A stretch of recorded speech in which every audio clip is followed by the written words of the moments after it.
Je dirais ça fait déjà presque 2 ans où un matin je suis sorti pour acheter des oranges. À ma grande surprise, j'ai fait plus de 2 à 3 kilomètres dans la ville. Je n'ai pas trouvé de bons oranges. Et ce que j'ai trouvé, c'était versé par terre.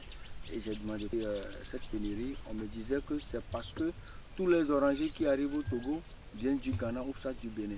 Mais est-ce que nos terres n'ont pas, on n'a pas de terre, on n'a pas un climat qui est similaire au climat du Bénin pour que nous puissions faire également de l'oranger? Bon, donc la question est restée dans ma tête et j'ai commencé par penser et autres là. Et après mes analyses, j'ai remarqué aussi que bon nombre de terres aujourd'hui sont restées inexploitées. On ne les exploite pas. Il y en a plein. Et j'ai fait le tour de la préfecture de la Veille, passant par Agou, dans les Pelé autres là. J'ai dénombré plus de 800 hectares. Plus de 800 hectares qui sont achetés soit par les fonctionnaires togolais de l'administration publique ou soit par les gens de la diaspora. Donc l'idée m'est venue tout de suite. Pourquoi ne pas exploiter cette terre-là pour assurer de bonnes retraites à nos parents? Bon, et à moi-même, puisque je suis fonctionnaire, une retraite paisible et plus dorée.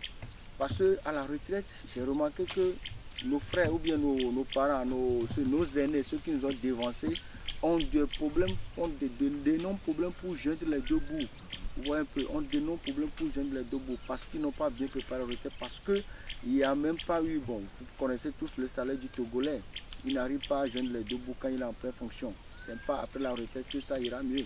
Ouais, donc pourquoi ne pas les aider à se tourner vers la terre, à leur faire un verger qui est l'oranger, ou aujourd'hui, qui est presque inexistant, puisque les gens faisaient en avant, et avant les gens ils faisaient de l'oranger, mais pas à grande échelle. Mais cette fois-ci, le faire en grande échelle pour les gens de l'administration publique et pour la diaspora. Parce que nos frères qui sont là-bas aussi, la vie n'est pas tellement rose pour eux comme nous le pensons. Ils cherchent par tout moyen pour avoir quelque chose au pays. Raison pour laquelle même parfois ils demandent, ils appellent leurs petits frères, leurs cousins ici, qu'est-ce qui marche au pays, qu'est-ce que je peux faire, autre là. Et bon, on les oriente, mais après quelques mois, ça rentre dans le désordre, dans le cafouillage, et puis c'est des querelles dans la famille après. Donc bref, j'ai eu l'idée de faire ce projet pour l'administration publique, ceux qui sont au niveau de l'administration publique, pour l'assurer une retraite dorée et rosée, et nos frères de la diaspora. Mais n'empêche, si les privés aussi veulent adhérer, il n'y a pas de problème, on va les mettre également. L'orange aujourd'hui est un fruit qui est aimé par tout le monde. Au lieu de prendre Akassan ou bien de la bouillie comme nous le disons chaque matin, si vous prenez la place du jus d'orange, ça donne plus de tonus, ça te donne plus de force, plus de santé que de se bourrer tout le matin avec Akassan. À midi, tu vas manger la pâte ou bien du foufou. Donc ça va rester invariable. Donc vous voyez qu'aujourd'hui, nous n'avons pas d'orange au pays. On prend toujours de l'extérieur. Secondo, l'orange doit rentrer. Nous aimons tous prendre du jus d'orange, nous aimons tous sucer de l'orange, même le soir après notre manger, même les midis là. Mais il n'y en a pas. Comme il n'y en a pas, il faut le faire. L'ananas, tout le monde fait l'ananas aujourd'hui. Le noni, les gens font le noni. La canne à sucre, les gens en font. Mais l'ananas et l'orange est resté comme ça, les gens ne s'intéressent pas. Bon, là où les gens ne s'intéressent pas, moi je me suis dit pourquoi ne pas le faire. Et quand j'ai étudié toutes les conditions possibles, j'ai vu que les conditions sont réunies pour pouvoir booster avec cette plantation. Ok. Les projets 200 hectares d'oranger, au fait, c'est 1500 hectares d'oranger d'ici 2030. Donc ça, c'est la phase pilote qui est les 200 hectares d'oranger d'ici 5 ans. Et le projet s'articule autour de trois choses. La première chose, tu as les terres, tu as les moyens. Tu viens avec les terres, avec les moyens, on signe un contrat. D'abord, on te montre le devis estimatif. Quand tu es d'accord avec le devis, nous allons maintenant faire la prospection de terrain pour voir si votre terrain, là où est situé vos états, si ça peut faire égal, ça peut nous aider à faire l'oranger. Vous voyez, si on voit que la terre s'y prête, vous êtes d'accord avec le devis, nous signons un contrat. Vous allez investir, ce n'est pas nous, cabinet du VGC, qui allons investir, mais c'est vous qui allez investir votre propre argent.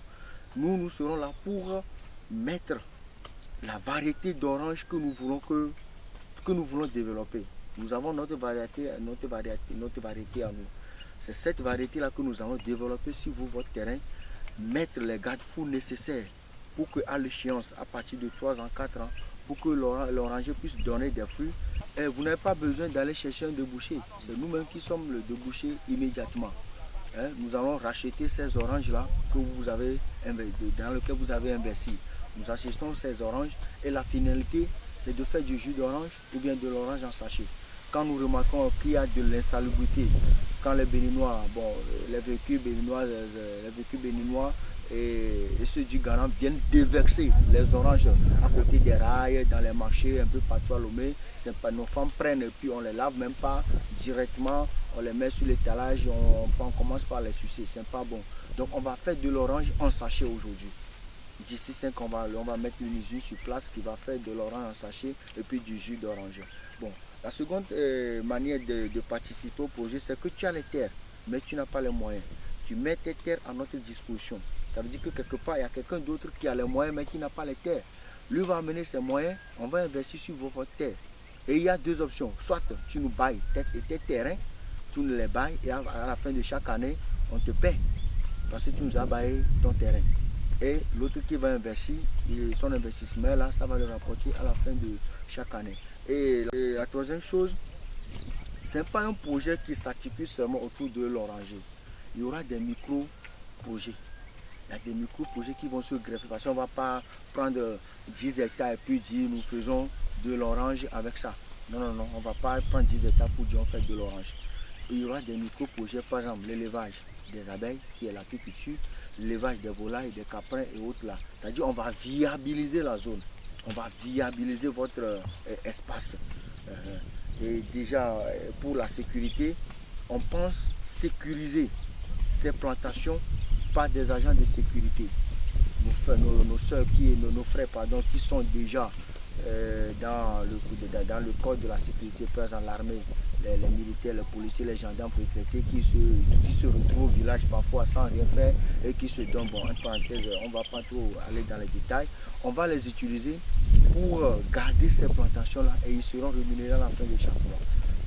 Et toutes ces personnes seront placées sous l'autorité d'une autre société de gardiennage qu'on va recruter pour le projet. Aujourd'hui, toi qui viens vers nous, qui est intéressé par notre projet, d'abord, comme je l'ai dit, nous allons vous montrer le devis. On va vous détailler tout le projet dans sa globalité. Tout ce qui est dedans, les conditions techniques, les conditions environnementales réunies, tout et tout. On ira faire la visite, ou bien la prospection du terrain pour voir si la terre répond. Après ça, si tu es d'accord pour investir là-dedans, par exemple, par hectare, selon les localités, il y a le budget, il y a le devis. Si tu le vois, tu es d'accord et tu envisages déjà le fruit ou bien les bénéfices que tu auras à partir de la 5e, 6e jusqu'à 30 ans, puisque l'arbre doit vivre entre 25 et 30 ans avant qu'on n'enlève toute la plantation. Ça va à partir de la 3e année. Déjà on a les premiers fruits. On a les premiers fruits, mais c'est en miniature, à peine 10 ou 20. À partir de la 5e année, 8e année, 10e année, l'arbre est à sa maturité et ça peut donner entre 1500 voire 2500 voire 3000 fruits par arbre. Oui. Et ça, je le précise, c'est par rapport à notre variété. Parce qu'il y a des variétés d'orange aujourd'hui qui produisent à peine 500 fruits. Moi, ma variété, ou bien nous, notre variété aujourd'hui, ça va aller jusqu'à 2500 fruits. Maintenant, pour le processus, quand vous mettez un pépin d'orange à terre, il te faut entre 1 mois et demi, 2 mois avant que ça germe. Ça germe après. Il faut les repiquer, les mettre en ligne, attendre encore quelques mois avant de le greffer par nous, notre variété que nous voulons, et le mettre en sachet avant de le prendre pour préparer la terre. Vous préparez la terre correctement.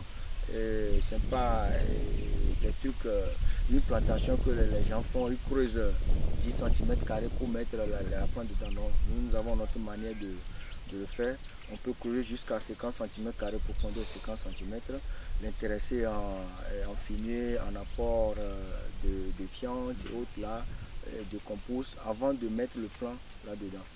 Ouais. Et à partir de la 3e année, ça commence par donner petit à petit, l'arbre même à maturité à partir de la 10e année. Pendant 30 ans. Et c'est nous qui sommes là pour payer les fruits. Il n'a pas besoin d'aller chercher des débouchés. Il est là, nous, à la fin, on fait la cueillette. Il passe au bureau, il prend le chèque. S'il est à la diaspora, il nous donne ses coordonnées, tout. S'il faut virer les fonds sur un compte à l'étranger ou bien s'il faut ouvrir un compte ici, on verse l'argent dedans.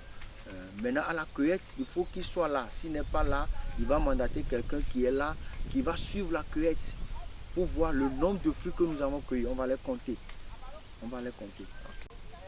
Le projet a été déjà présenté au Forum des paysans, au Forum national des paysans qui s'est déroulé en mars passé. Et ça a intéressé plus de 200 personnes.